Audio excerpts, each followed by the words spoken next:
दुर्योधन जैसे महाबली की सेना को पराजित करने के बाद महाभारत का विजेता बन गया, तो उसे लगने लगा कि ये तो उसका निजी पराक्रम है, उसके बाणों में बल है, पुरुषार्थ है।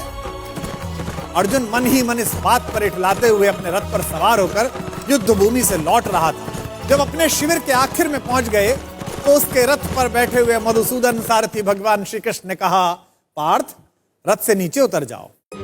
उसने श्री कृष्ण से कहा कि माधव, आप सारथी, आप उतर जाइए, मैं भी उतर जाऊंगा। श्री कृष्ण ने कहा, नहीं मित्र, तुमसे कह रहा हूं, तुम पहले नीचे उतर जाओ। जब यह विवाद थोड़ा बढ़ा तो अर्जुन के ठीक पीछे खड़े हुए धर्मराज युधिष्ठिर ने कहा, द्वारिकाधीश अगर कोई बात कह रहे हैं तो उसमें कोई संकेत है। अर्जुन को कुछ समझ तो आया नहीं। भ्रुकुटी पर ताव देकर थोड़े अनमने भाव से अर्जुन रथ से नीचे उतर गया। अर्जुन के नीचे उतरने के बाद सब लोग जाने लगे तो कृष्ण जैसे ही रथ के नीचे उतरे, रथ में एक भयंकर विस्फोट हुआ और रथ छोटे छोटे टुकड़ों में बट गया। विजय का सिंहासन सामने देख रहा था जो अर्जुन, जिसके सिर पर विजय का ताज था, उस अर्जुन ने पलट कर देखा तो माधव मुस्कुरा रहे थे और रथ जल रहा था।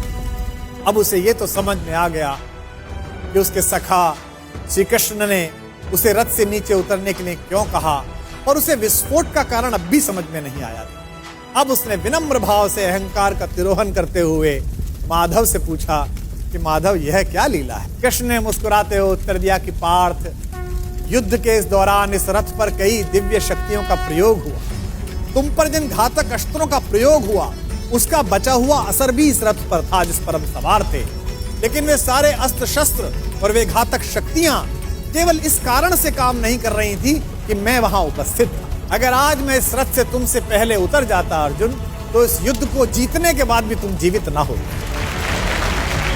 अर्जुन की आंख खुल गई। उसे यह एहसास हुआ कि विश्व की जिस सबसे बड़ी विजय को वो अपना निजी पराक्रम मान रहा है, वो केवल उसकी उपलब्धि नहीं बल्कि उसमें ईश्वर के उस अंश की सद्भावना है जिसे मधुसूदन भुवन मोहन कन्हैया कहा जाता है।